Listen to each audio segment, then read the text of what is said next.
Mo kí yín ẹ káalẹ́ àsìkò iṣẹ́ látàárọ̀ Èdùmàrè ọba yóò fèrè síṣẹ́ kó wa wá ìròyìn àṣálẹ́ la mú wá sétí ìgbọ́ yín láti kànnì Sun City 101.9 FM Ondo lálẹ́ yìí.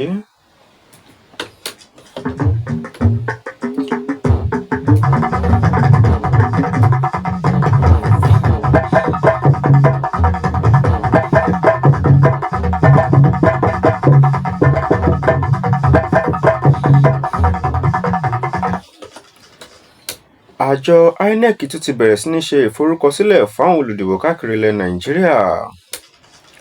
Gómìnà Ayédàtiwa ti ìpínlẹ̀ Ondo rọ àwọn òṣìṣẹ́ ọba nípínlẹ̀ yìí àti àwọn tó di ipò òṣèlú mú láti fi ìfẹ́ ìpínlẹ̀ Ondo sọ́kàn. Ilẹ̀ Nàìjíríà ó mọ kojú orílẹ̀-èdè Mozambique lálẹ́ òní nínú ìtẹ̀síwájú ìdíje AFCON ní ìpele kòmẹ́sàn-án-yọ. Ìròyìn ọ̀hún rèé lẹ́kùnrẹ́rẹ́ látẹnu Sadiq Bashir. Àjọ tó ń rí sí ètò ìdìbò ńlẹ̀ Nàìjíríà INEC náà ni wọ́n ti tún bẹ̀rẹ̀ láti máa ṣe forúkọsílẹ̀ fún àwọn olùdìbò káàkiri ilẹ̀ Nàìjíríà fún ti ìṣìkejì ètò ọ̀hún gẹ́gẹ́ bí wọ́n ti ṣe wọlé padà sẹ́nu iṣẹ́ lónìí tí ètò ọ̀hún sì tún gbéra sọ gẹ́gẹ́ bí ẹni tó jẹ́ akọ̀wé fún àjọ ọ̀hún bó ti ṣe sọ di mímọ̀ yún Adéọlá Òkètọ́lá gẹ́gẹ́ bí ó ti ṣe lálàyé. Òkètọ́lá sọ di mímọ̀ pípé ilé náà ló tẹ̀lé bí iṣẹ́ àkọ́kọ́ ti ìforúkọsílẹ̀ ọ̀hún bí ó ṣe tẹnubẹ́po ní ọjọ́ 10 nínú oṣù kejìlá lọ́dún 2025 ọgbà bẹ́ẹ̀ pẹ̀lú iye àwọn olùdìbò tí wọ́n forúkọsílẹ̀ tó mílíọ̀nù 2 àti ẹgbẹ̀rún lọ́nà ọ̀rìnlélẹ́ẹ̀ẹ́dẹ́gbẹ̀ta ó dín 8 àti àwọn èèyàn 54 léyìí tí wọ́n ti forúkọsílẹ̀ ní ọdún tó kọjá ní nǹkan bí oṣù kọkànlá títí di ọjọ́ 28 ní oṣù kọkànlá lọ́dún tó kọjá nígbà tí iye àwọn èèyàn ti forúkọsílẹ̀ láwọn ojúkò àjọ INEC tí wọ́n jẹ́ mílíọ̀nù 1 àti ẹgbẹ̀rún lọ́nà ẹ̀ẹ́dẹ́gbẹ̀ta ó lé 3 àti òjìlélẹ́gbẹ̀rin ó dín 8 nígbà tí àwọn tó forúkọsílẹ̀ ní àwọn ojú òpó ayélujára tí wọ́n jẹ́ mílíọ̀nù 1 àti ẹgbẹ̀rún méjìdínláàádọ́rin àti okòólérúgba ó lé 2. Ọgbà bẹ́ẹ̀ náà ni àjọ INEC wá rọ gbogbo àwọn ọmọ ilẹ̀ Nàìjíríà tó ti tó forúkọsílẹ̀ fún ètò ìdìbò láti lọ forúkọsílẹ̀ káàkiri ojúkò àjọ ọ̀hún ilẹ̀ Nàìjíríà. Ọgbà bẹ́ẹ̀ gẹ́gẹ́ bí àjọ INEC wọ́n ti ṣe sọ dímọ̀ wípé ètò ọ̀hún náà ló ti gbéra sọ láti ọjọ́ 18 ní oṣù kẹjọ lọ́dún 2025. Wáyé o, alága àpapọ̀ fún ẹgbẹ́ òṣèlú APC yún ọ̀jọ̀gbọ́n Natawo Yelwada gẹ́gẹ́ bí ó ti ṣe sọ di mímọ̀ ló ti bọ ẹnu àtẹ́lu ìṣẹ̀lẹ̀ àkọlù eléyìí tó wá látọwọ́ àwọn ẹgbẹ́gun agbésùmọ̀mí ní ìjọba ìbílẹ̀ Agwara àti ìjọba ìbílẹ̀ Bogo nípínlẹ̀ Niger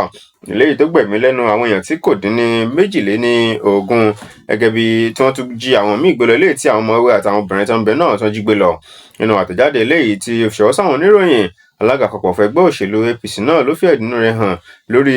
ipò tí agbègbè apá àríwá ilẹ̀ yìí tó wà níbi tí àwọn afurasí ọ̀daràn tí wọ́n ti ń ṣọṣẹ́ lóní kankan bíi agbègbè Kasuwandaji àti agbègbè Kaima. Òun náà ni wọ́n sì bẹ̀rẹ̀ sí gbẹ̀mí lẹ́nu àwọn ará abúlé àtàwọn ìletò tí ń bẹ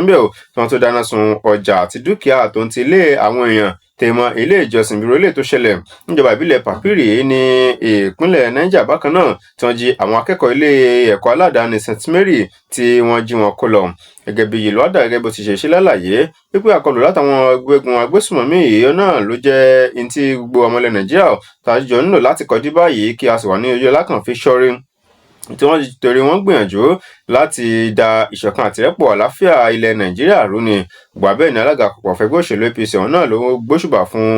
ààrẹ Bọ́lá Tinubu ní àwọn ọ̀nà àtọ̀ ilé tó ń là kalẹ̀ lójúnà láti gbógun ti ìwà ìgbésùmọ̀mí àti láti fòpin sí onírúurú ìwà láabi, ìwà ìgbésùmọ̀mí, ìwà ìjínigbé àti àwọn ìpáǹlẹ̀ míì káàkiri ilẹ̀ Nàìjíríà.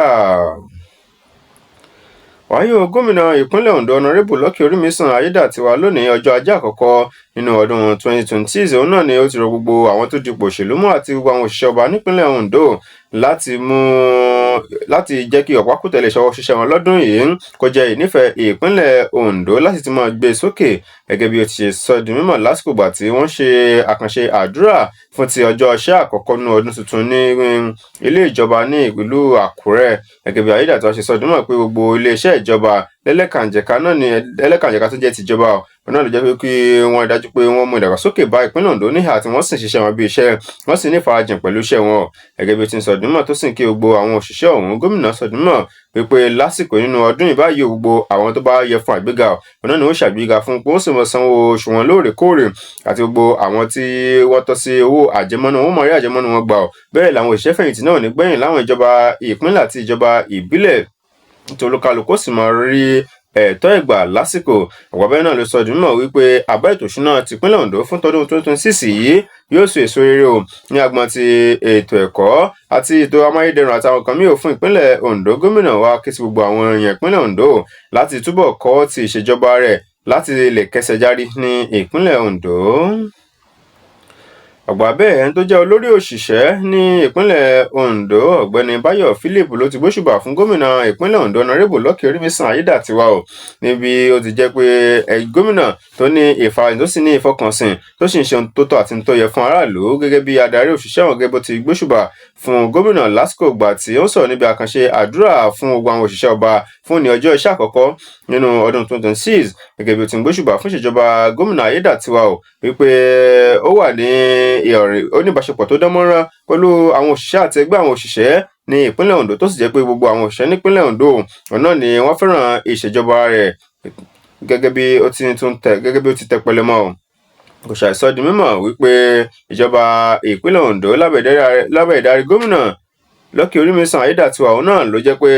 iná àjórẹ̀ tó ń jó ní ìṣèjọba látẹ̀yìnwá òun náà ló ti yàtọ̀ báyìí tó sì jẹ́ pé iwájú báyìí òun náà ni ọ̀pá ibi ti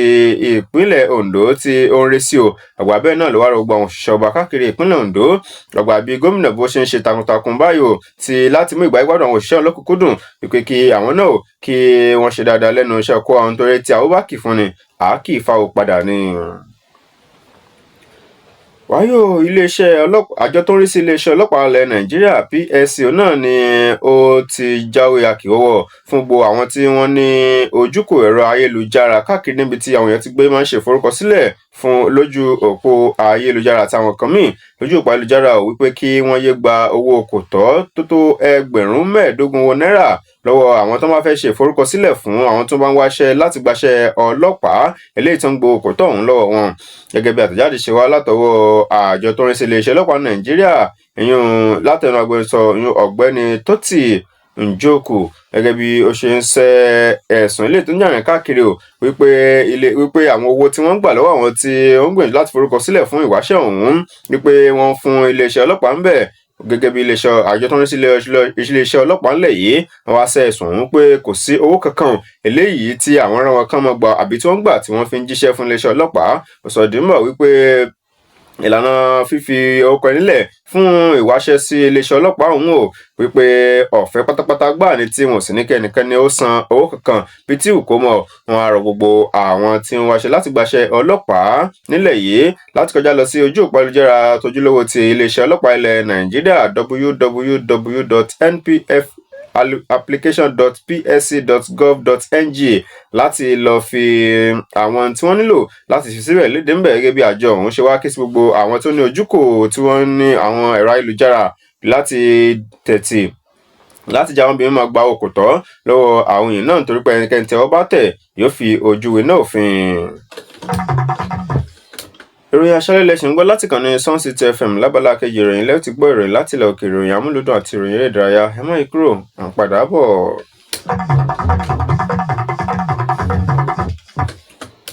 Mo kí yín káàbọ̀ padà. Ìròyìn aṣálẹ̀ ń tẹ̀ sọ́wọ́ iwájú.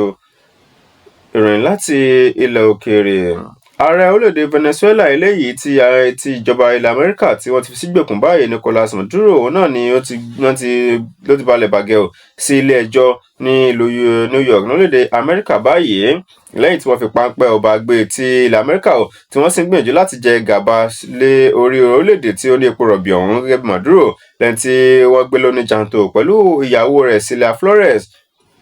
ààrẹ ẹni ọdún 23 òun náà ni yóò mọ̀ bọ́ síwájú ilé-ẹjọ́ ní orílẹ̀-èdè Amẹ́ríkà. Ìròyìn ìdókòwò ààrẹ ilẹ̀ yìí Bọ́lá Ahmed Tinubu náà ni ó ti forúkọ ẹni tí ó jẹ́ sínétọ̀ tó ń ṣojú ẹkùn ìlà oòrùn gúúsù ìpínlẹ̀ Rivers tẹ́lẹ̀ rí ìyẹn sínétọ̀ Mongus Abe gẹ́gẹ́ bí alága fún àjọ tó ń rí sí ìgbòkègbodò epo pẹtiró nílẹ̀ Nàìjíríà, gẹ́gẹ́ bí ó ti forúkọ ìránṣẹ́ sílé ìgbìmọ̀ aṣòfin àgbà ilẹ̀ yìí o àti àwọn ogún míì eléyìí tó fowókan lédè o láti lè fún àwọn sínétọ̀ ọ̀hún láti lè buwọ́ lu orúkọ wọn o, gẹ́gẹ́ bí eléyìí tí wá látọwọ́ látinú àtẹ̀jáde kan léyìí tó wá látọwọ́ ẹni tí ó jẹ́ olùrànlọ́wọ́ pàtàkì fún ààrẹ fẹ́tò ìròyìn yan Báyọ̀ Ọ̀nànúgà, gẹ́gẹ́ bí ti sọdúnmọ́ nínú lẹ́tà ọ̀tọ̀ọ̀tọ̀ eléyìí tán kọ sílé ìgbìmọ̀ aṣòfin ọ̀hún o láti buwọ́ lu àwọn tí ààrẹ yàn láti wà nù àjọ ilé tó mọ̀ sí ìgbòkègbodò epo pẹtiró ilẹ̀ Nàìjíríà, gẹ́gẹ́ bí abilẹ́ni tí ó ti ṣojú ẹkùn ìlà oòrùn gúúsù ìpínlẹ̀ Rivers tẹ́lẹ̀ rí àti àwọn fún odidi sáà méjì tó tún jẹ́ alága fún àjọ tó ń rí sí epo pẹtiró nílẹ̀ Nàìjíríà àti àwọn àjọ míì eléyìí tó ti gbò ṣàǹkómú. Ara àwọn míì eléyìí táwọn rẹ̀ tún forúkọ wọn kalẹ̀ wọn náà ni ẹnjìnà Paul Yaro Jesse, ẹni tí ó ti ìgbà kan rí jẹ́ alága fún ẹgbẹ́ àwọn olókoòwò TUC ìyẹn onípínlẹ̀ Kaduna àti ọ̀gbẹ́ni Sunday Adébáyọ̀ Babalọ́lá, ẹni tó ti ìgbà kan rí jẹ́ igbákejì adarí àgbà fún àjọ tó ń sí tó ní ṣe pẹ̀lú epo pẹtiró nílẹ̀ yìí àti àwọn míì eléyìí tí ààrẹ yàn táàrẹ forúkọ wọn kalẹ̀ tó sì fi ránṣẹ́ sílé ìgbìmọ̀ aṣòfin láti ṣe àyẹ̀wò fún wọn, gẹ́gẹ́ bí ààrẹ Bọ́lá Tinubu bó ṣe wá yàn wọ́n báyìí náà ló wá rọ àwọn tó yàn náà lọ́gbà tí ilé ìgbìmọ̀ aṣòfin ilẹ̀ yìí tán bá ti buwọ́ lù wọn tó sì bẹ̀rẹ̀ iṣẹ́ kí olúkálùkù nǹkan iṣẹ́ wọn bí iṣẹ́ wọn ní ẹ̀ka epo rọ̀bì nílẹ̀ Nàìjíríà. Lákòótán ìròyìn eré ìdárayá,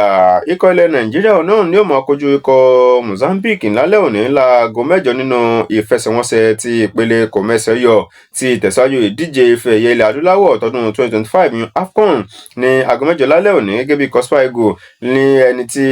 gẹ́gẹ́ bí Eric Chelle tó jẹ́ akọ́nù ọgbà ikọ̀ Super Eagles tó ti ń fọwọ́ sọ̀yà pé ikọ̀ Super Eagles ní yóò fakọyọ lálẹ́ òní o pẹ̀lú bó ti ṣe àwọn ìṣípòpadà kan pẹ̀lú àwọn agbábọ́ọ̀lù eléyìí tí ó mọ̀ wà lórí pápá lásìkò ìgbà tí wọ́n bá bẹ̀rẹ̀ ìfẹsẹ̀wọnsẹ̀ náà bí Victor Osimhen, Accord Adams àti Ademola Lookman tèmọ́ Samuel Chukwueze àtàwọn míì eléyìí tí wọ́n kọ́ máa ṣíde ìfẹsẹ̀wọnsẹ̀ náà.